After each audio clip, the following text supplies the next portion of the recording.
때 아기가 젖병을 받아들여서 수유를 시작하지만 수유가 시작되고 나는 순간부터 부모는 계속해서 병을 흔들거나 두드리면서 빠는 행동을 지속적으로 재촉합니다. 아기가 60cc 정도의 양을 먹고 잠시 멈춰 있을 때 부모는 아기의 턱을 당겨서 계속해서 수유를 유지하도록 강요해요. 아기가 짜증을 내고 울기 시작하니까 수유를 멈추고 트림을 시키는데 아기한테 젖병을 빼자마자 아기는 진정됩니다. 트림을 시키고 다시 수유를 시도하려고 눕히자마자 아기는 수유를 거부하면서 몸을 뒤로 젖혀서 젖병과 멀어지기를 시도합니다. 자, 이러한 상황에서 부모는 어떠한 실수를 했을까요?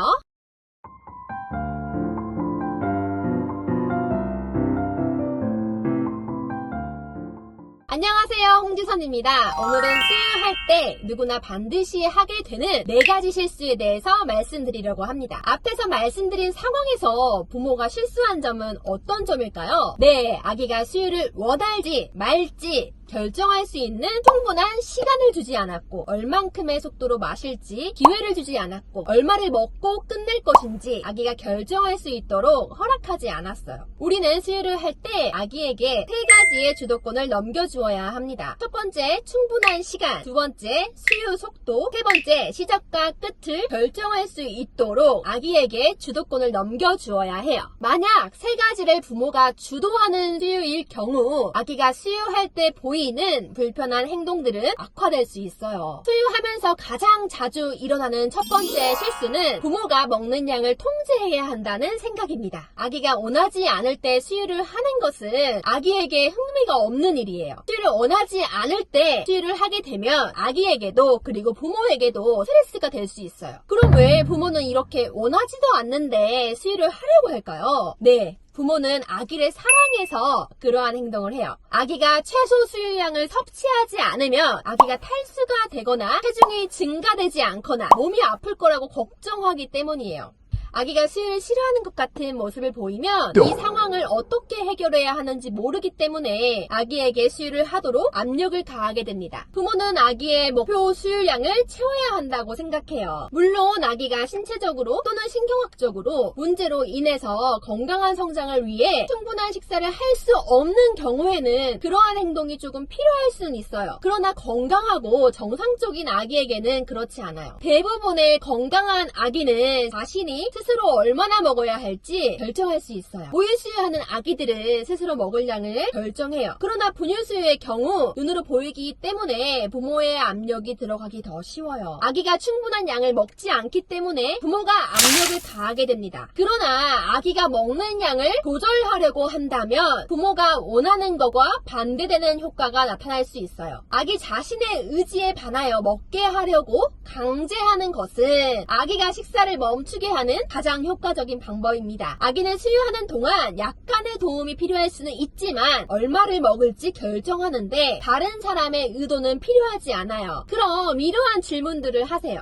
아기가 스스로 먹을 양을 조절할 수 있나요? 아기 스스로 음식을 준비해서 먹을 수 없고 어떤 음식을 먹을지 선택할 수는 없지만 스스로 얼마를 먹을지 수유량을 결정할 수는 있어요. 아기 스스로 수유 양과 수유 시간을 결정할 수 있어요. 신경학적으로 건강하게 태어난 정상적인 아기는 에너지 조절 능력을 가지고 태어나요. 아기는 언제 배가 고픈지 스스로 인식할 수 있고 언제 수유를 중단할지 결정할 수 있어요. 아기들이 먹는 음식, 성장률, 신진대사, 활동과 관련된 에너지 소비의 변화를 고려해서 아기는 식욕을 조절해요. 예를 들어서 혈당 수치가 어느 지점 이하로 떨어지면 몸에서는 배고픔으로 인해 불편감을 느끼게 하는 호르몬을 방출해요. 반대로 포만감 호르몬이 분출되면 언제 식사를 멈춰야 할지 알려줍니다. 아기는 수유량을 스스로 조절하기 위해서 배고픔과 배부름이라는 내부 감각을 따르게 돼요. 젖병에서 나오는 수유량을 아기가 조절하기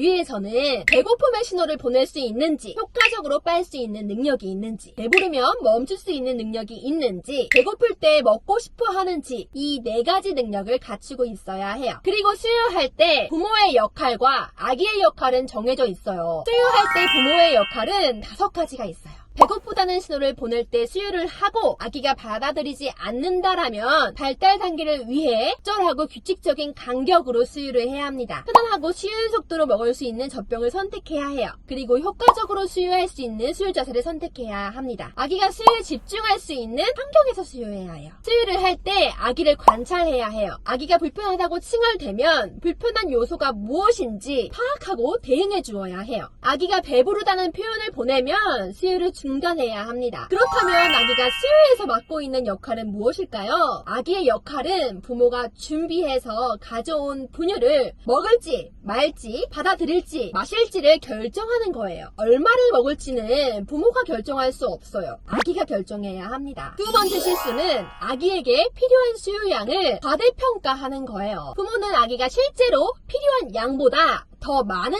양의 수유를 해야 한다고 생각해요. 아기가 하루에 먹어야 하는 수유량을 결정할 때는 아기 개개인의 성장 패턴을 고려해야 합니다. 예를 들어서 자궁 안에서 체지방이 많이 축적되었거나 과식을 한 경우라면 초기 몇 개월 동안은 캐치다운 성장 기간을 겪을 가능성이 높습니다. 캐치다운 성장을 겪는 아기는 평균보다 느린 속도로 체중이 증가하기 때문에 표준 수유 양보다 더 적은 양을 섭취하게 돼요. 얼마나 많은 우유가 필요할까요? 아기들의 위 모양과 크기는 다양해요. 개개인마다 성장 패턴이 다르기 때문에 각각의 아기에게 필요한 수유량도 달라요. 얼마나 아기에게 많은 우유가 필요할지 결정하는 데 미치는 요인도 굉장히 다양해요. 성별에 따라서 다르고 유전적인 자질에 따라서 다르고 체지방에 따라서 다르고 성장 속도에 따라서 다르고 신체가 에너지를 소모하는 속도, 즉 대사율에 따라서도 다르고 얼마나 활동적인지 활동 수준에 따라서 다르고 급성장과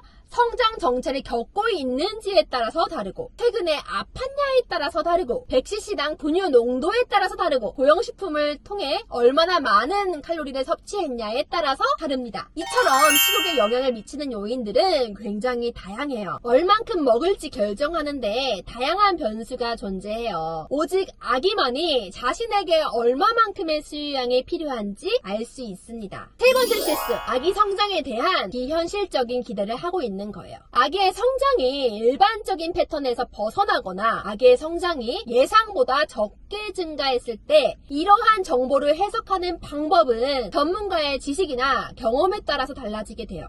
그런데 지식이나 정보가 없으면 어떠한 추측이나 짐작으로 판단하게 됩니다. 아기의 체중이 평균에 미치지 못하면 성장이 좋지 않다고 짐작하게 돼요. 더 넓은 맥락에서 해석하지 않으면 불필요한 불안감이 유발될 수 있어요. 아기들은 모두 같은 방식으로 성장하지 않습니다. 아기들은 매일 일관된 패턴으로 성장하지 않아요. 성장은 대개 단계적인 패턴으로 발생하는데 급성장과 정체기로 나뉘어 있어요. 급성장은 식욕 증가가 2-3일 정도 지속되고 나이가 많은 원령인 경우 한 일주일까지도 지속됩니다. 급성장 후에는 성장 정체기가 발생해요. 성장 정체기에는 급성장기보다 당연히 적게 먹고 체중이 정체된 것으로 보이거나 며칠 또는 몇 주 동안 체중이 늘지 않아요. 성장 정체기 때문에 덜 먹고 있는 거예요. 급성장 시기는 1년 내내 지속되지 않습니다. 급성장과 성장 정체기를 성장 주기의 정상적인 부분으로 판단하지 않고 이것을